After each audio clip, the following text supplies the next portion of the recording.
Hello everyone, আমি পায়েল। আমার নতুন একটি ভিডিওতে সবাইকে এত এত ভালোবাসা। আশা করি আপনারা সবাই খুব ভালো আছেন, আর আমরাও কিন্তু বেশ ভালোই আছি। সকাল 6:45 মতো বাজে এখন। অনেক তাড়াতাড়ি আজকাল সূর্য উঠে যায়। দেখুন বেলা মনে হচ্ছে কত হয়ে গিয়েছে না, ভোর 4টে নাগাদ এখন সূর্য। যাই হোক, আজকে অনেক সকাল সকাল আমরা রেডি হয়ে যাচ্ছি মিহিকে নিয়ে হাসপাতালে। আজ রয়েছে ওর প্রথম 1 মাসের হসপিটাল চেকআপ। একদম ফার্স্ট আওয়ারে আমাদের অ্যাপয়েন্টমেন্ট রয়েছে। সকাল 9:30 থেকে 10টার মধ্যে আমাদের ওখানে ঢুকতে হবে। ঘড়ি ধরে একদম সঠিক সময়ে আমরা বাড়ি থেকে বেরিয়েছি। আর আমাদের বাড়ির সামনেই যে বাস স্ট্যান্ড থেকে, মনে আছে ওই যে প্রেগনেন্সির সময় আমি একা একা হাসপাতালে মাঝে মাঝে যেতাম, যে সেখান থেকে আজকে বাসে উঠেছি।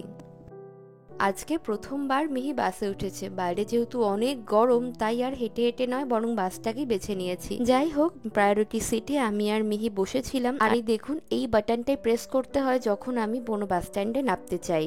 বাড়ির সামনে থেকে উঠেছি রোকচমে, আর যেখানে নেমেছি সেই বাস স্ট্যান্ডের নাম ইয়োকোসোনে। এখান থেকে হাসপাতালে হেঁটে যেতে সময় লাগবে প্রায় 7 থেকে 8 মিনিট মতো। তবে মিহি যেহেতু এখন কোলে রয়েছে, তাই একটু আস্তে ধীরে হেঁটে যাচ্ছি। আর হাতেও তো অনেকটাই সময় রয়েছে, তাই হুটোপাটা করার কোনো প্রয়োজন নেই। হ্যাঁ, কাঞ্চনকে না, কাঞ্চনকে মিহির কোলে না, মিহিকে কাঞ্চনের কোলে দিয়ে দিয়েছি। আমি বলতে গেছি মিহিকে কাঞ্চনের কোলে দিয়ে কাঞ্চনকে মিহির কোলে দিয়ে দিয়েছি, এটা বলতে গিয়েছি। একদিন মেয়ে আমাদেরকে কোলে নেবে। কাঞ্চন দেখো দেখো,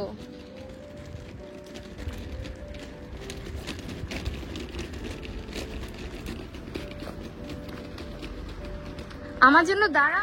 বাবা মেয়ে আগে আগে চলে যাচ্ছ। আমি হাঁটতে পারছি না মানে আমি সকালে কিছু খাইনি। তুমি তো একটা ডিম সিদ্ধ খেয়েছো।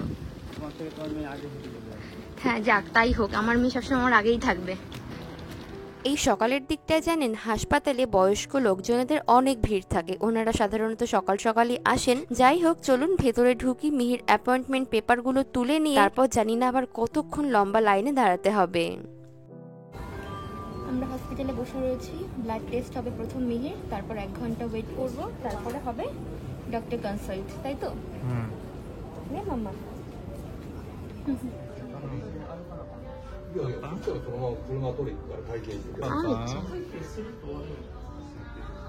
আমিচ্ছা 어眠いでしょ。これ寝る時間じゃないよ。これ病院でしょ。病院でしょ。病院病院。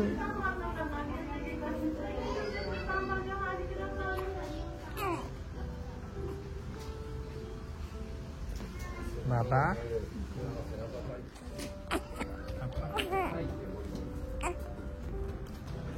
মিচান, তোমাকে বেঁধে রাখবো মিচান?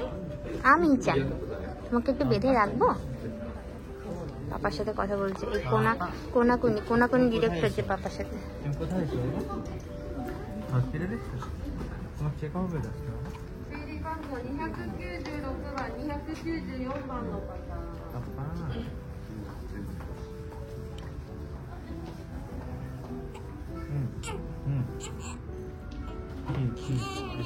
আমরা মিহির পেপারগুলোকে সাবমিট করে দিয়েছি ওই যে রিসেপশন কাউন্টারে। সিরিয়াল অনুযায়ী মিহির নাম্বার রয়েছে নিহাকু কিউজুবান, মানে ওই 902 নাম্বার। তো সেই নাম্বার ধরেই মিহির নাম ধরে ডাকা হবে। এখানে আসলে নাম ধরে নয়, বরং সারনেম ধরেই ডাকা হয়, আর নামের সঙ্গে চান সান এগুলো যোগ করা হয়। যাই হোক, সবার প্রথমে মিহির নাম ধরে ডাকা হবে, তারপর ওনারা মিহিকে নিয়ে যাবেন ব্লাড স্যাম্পল কালেক্ট করার জন্য। তখন আবার জানতে পারলাম বাবা বা মা কাউকে ওনারা অ্যালাউ করবে না যখন ওনারা রক্ত নেবেন।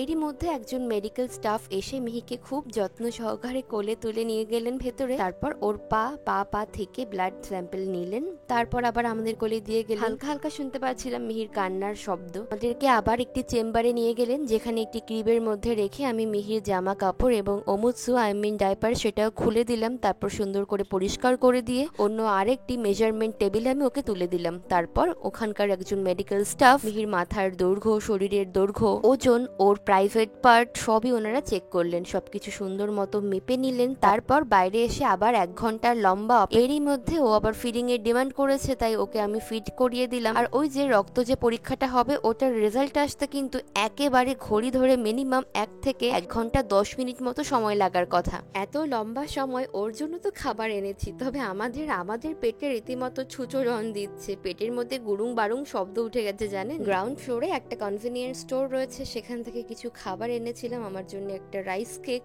আর কাঞ্চনের জন্য একটু কফি, একটু খারাগে। ওপরে একটা বসার স্পেস ছিল, সেখানে বসে আমরা খাবারগুলো খেলাম। এরই মধ্যে আবার মিহির নাম্বার ধরে ডাকা হলো, আমাদের এখন ডাক্তার কনসাল্টের সময়।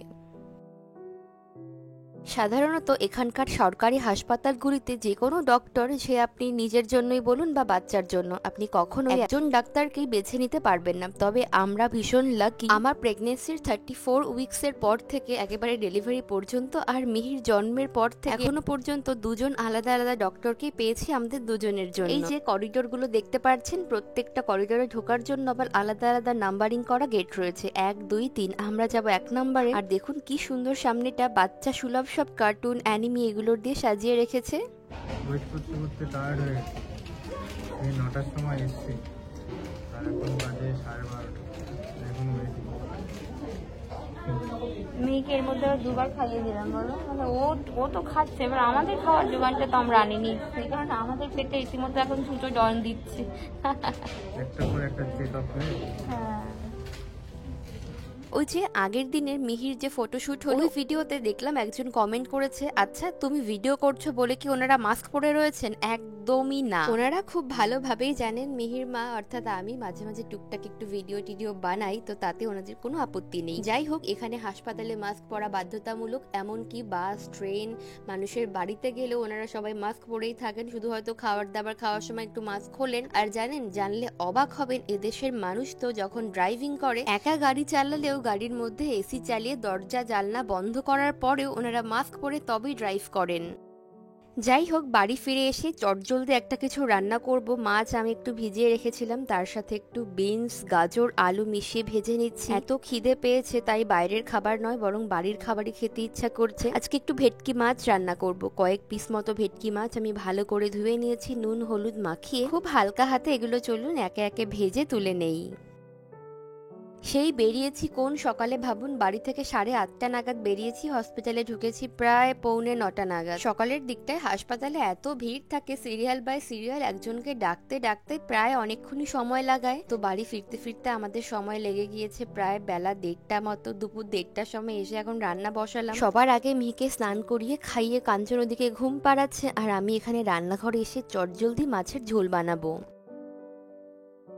আজকে মিহির যে চেক আপগুলো হলো বা টেস্টের যে রিপোর্ট এলো, সেই অনুযায়ী মিহির কোনো সমস্যা নেই, মিহি সুস্থ রয়েছে। জন্মের পর আজকে আর কোনো ওষুধ ওকে প্রেসক্রাইব করা হলো না, বরং জন্মের পর থেকে যে K2 ভাইটামিন সিরাপটাও খেয়ে আসছে, এটাই কন্টিনিউয়াসলি চলতে থাকবে যতদিন না ওই ওষুধটা শেষ না হচ্ছে। তবে জানেন, এখানকার ডক্টররা আমাদের দেশের ডক্টরদের মতো হঠাৎ করে হওয়া পেটে ব্যথা বা গ্যাসের জন্য কোনো ওষুধই বাচ্চাদের প্রেসক্রিপশনে কখনোই লেখেন না। যদি সেটা কখনোই হয় তাহলে অবশ্যই হাসপাতালে ফোন করে জানাতে হবে, সেই মতোই ডক্টররা স্টেপ নেবেন এবং হাসপাতালে নিয়ে গেলেই সঙ্গে সঙ্গে তার চিকিৎসা হবে।